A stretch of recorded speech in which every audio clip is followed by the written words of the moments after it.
Remaja berkebutuhan khusus berusia 16 tahun yang hilang sekitar 3 minggu ditemukan bersama dengan penculiknya. Korban yang merupakan warga Kemayoran, Jakarta Pusat ini ditemukan di Jawa Timur. PAW remaja berkebutuhan khusus berusia 16 tahun telah kembali ke rumahnya di Kemayoran, Jakarta Pusat setelah 3 pekan hilang. Korban sempat trauma, namun kondisinya membaik dan sudah dapat berinteraksi dengan keluarga. Alhamdulillah dia udah sehat ya. Dia udah riang lagi, udah bersama kami. Nangis terus, diam selama berapa jam, diam nangis terus dia. Sedih, ingat yang lalu-lalu. Korban akan dimintai kesaksiannya dan menjalani visum di Rumah Sakit Polri Jakarta Timur untuk mengetahui kondisi fisik dan psikis. Korban diduga mendapat pelecehan seksual oleh penculiknya yang merupakan tukang bakso keliling. Visum kemarin juga sudah dilakukan pada hari Jumat dan nanti hari Senin pun akan dilakukan visum kembali. Betul. Rehabilitasi sekaligus berjalan dalam proses pemeriksaannya Audi sendiri maupun nanti dari rehabilitasi asesmennya terus berjalan dia. Sementara pelaku yang juga ditemukan bersama korban di Jombang, Jawa Timur, kini ditahan di Rutan Polda Metro Jaya. Diduga pelaku sudah sering menculik dengan target remaja berkebutuhan khusus. Dari Jakarta, Revikasi Barani, Yulia Lorena, dan Laksa, iNews melaporkan. Korban penyekapan rumah yang disegel di Jalan Batas Dukuh Sari, Denpasar melaporkan istri oknum TNI dan pengacaranya ke Polda Bali. Keduanya diduga pelaku yang memasang papan segel di rumah korban dan menyekap keluarga korban.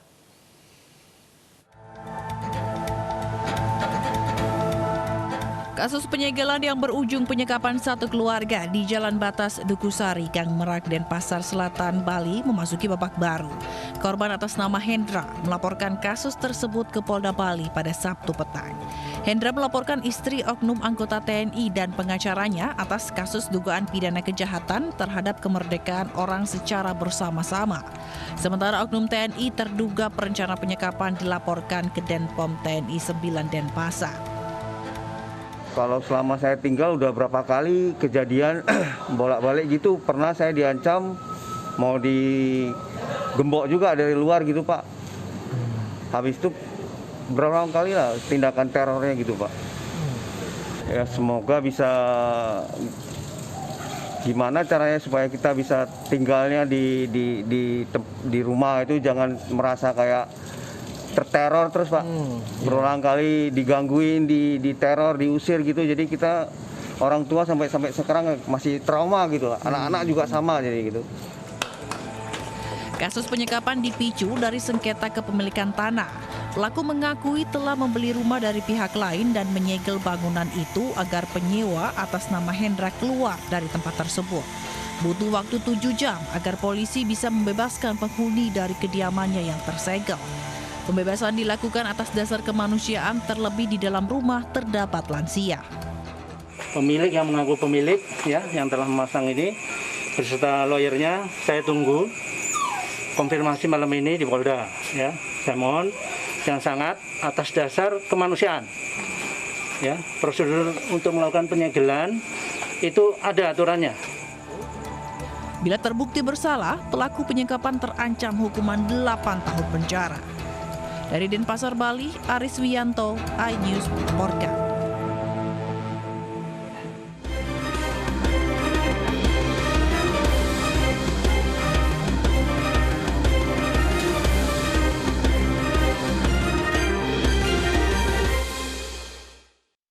Mobil milik tim kampanye salah satu paslon Pilkada Kabupaten Mojokerto yang berisi tumpukan uang viral di media sosial. Pihak Bawaslu kini menginvestigasi kasus tersebut.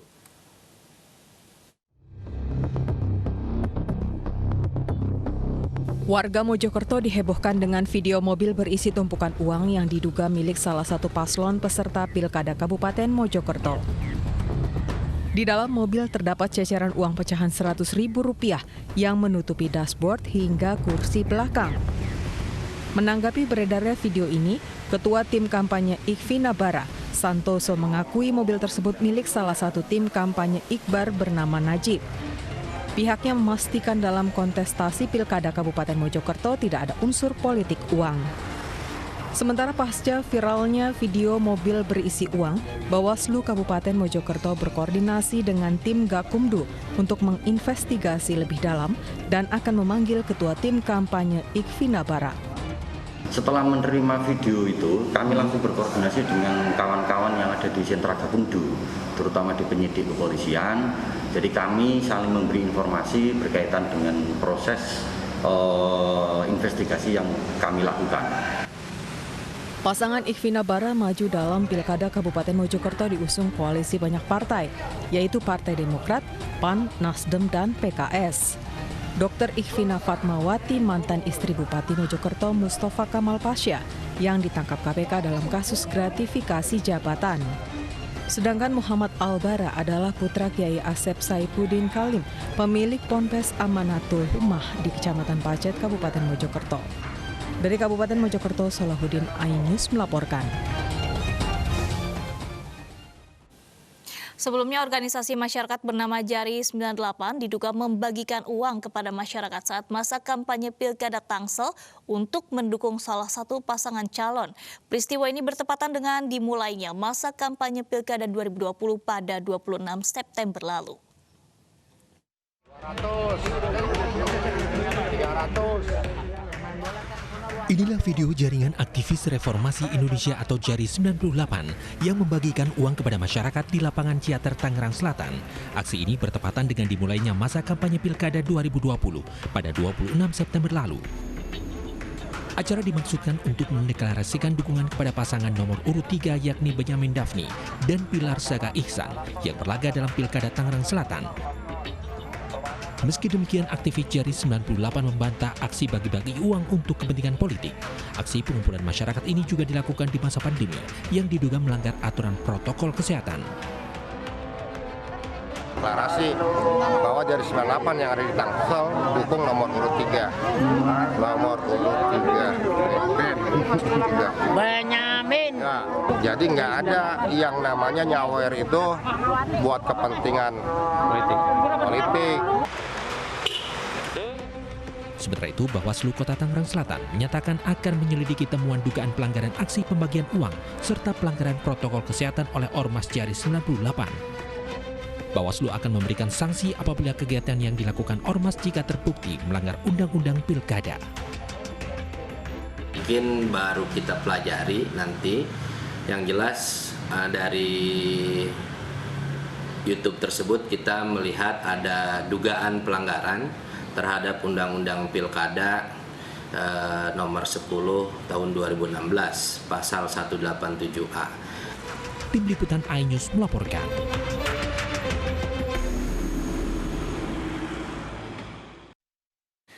Di tengah kesibukan berkampanye secara daring, Gibran Rakabuming Raka bersilaturahmi dengan kader Partai Golkar di Surakarta, Jawa Tengah. Sementara pasangan Bajo bersilaturahmi dengan para pemuka agama untuk menyerap aspirasi sekaligus menyampaikan visi misi.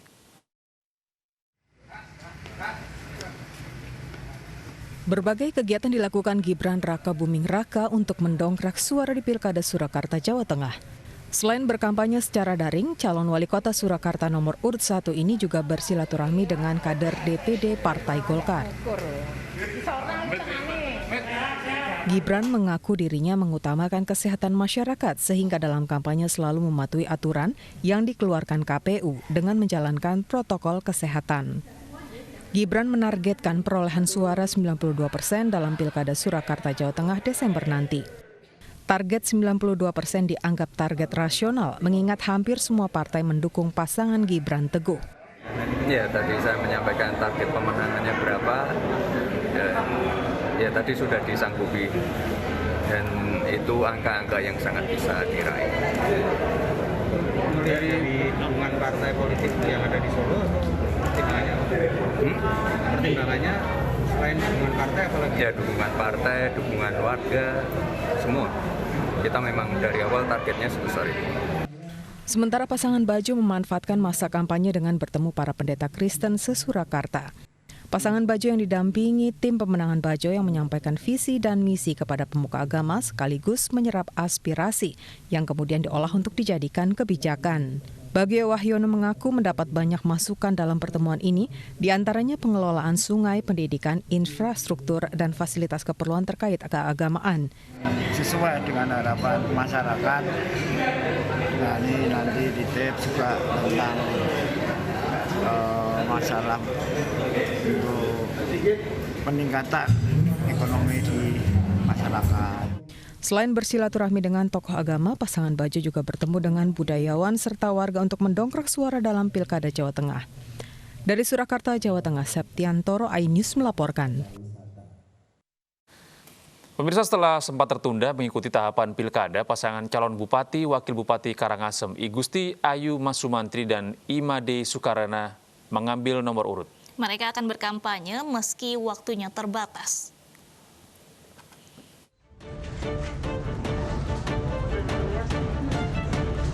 Pasangan calon Bupati dan Wakil Bupati Karangasem, I Gusti Ayu Masumantri dan Imade Sukarana mengikuti tahapan susulan Pilkada 2020. Keduanya baru mengambil nomor urut Minggu pagi. Pasangan calon kepala daerah ini tertunda mengikuti tahapan Pilkada karena Imade Sukarana baru sembuh setelah terpapar COVID-19. Pasangan calon Bupati dan Wakil Bupati Karangasem nomor 2 ini memiliki waktu kampanye lebih singkat 10 hari dibanding pasangan calon nomor urut 1. I Gusti Ayu Masumantri dan Imade Sukarana akan memulai kampanye 6 Oktober nanti. Tentunya sesuai dengan kegiatan yang sudah diatur oleh tim nanti. Tim itu yang menyampaikan ya. Kemudian karena Bapak Imade Sukarana yang kemarin itu masih dalam kondisi terpapar COVID-19, maka di Dapur dan Karangasem ada tahapan perpanjangan. Adapun tahapan perpanjangan itu mulai dari pemeriksaan Pak Imade Sukarana yang sudah dilaksanakan tanggal 21 dan 22 September, kemudian kita verifikasi faktual administrasinya, pengumuman 9 hari dari tanggal 24. Selama masa kampanye kala pandemi, paslon ini akan membatasi jumlah peserta dan tetap mematuhi protokol kesehatan. Dari Karangasem, Bali, Yunda Arista, iNews melaporkan.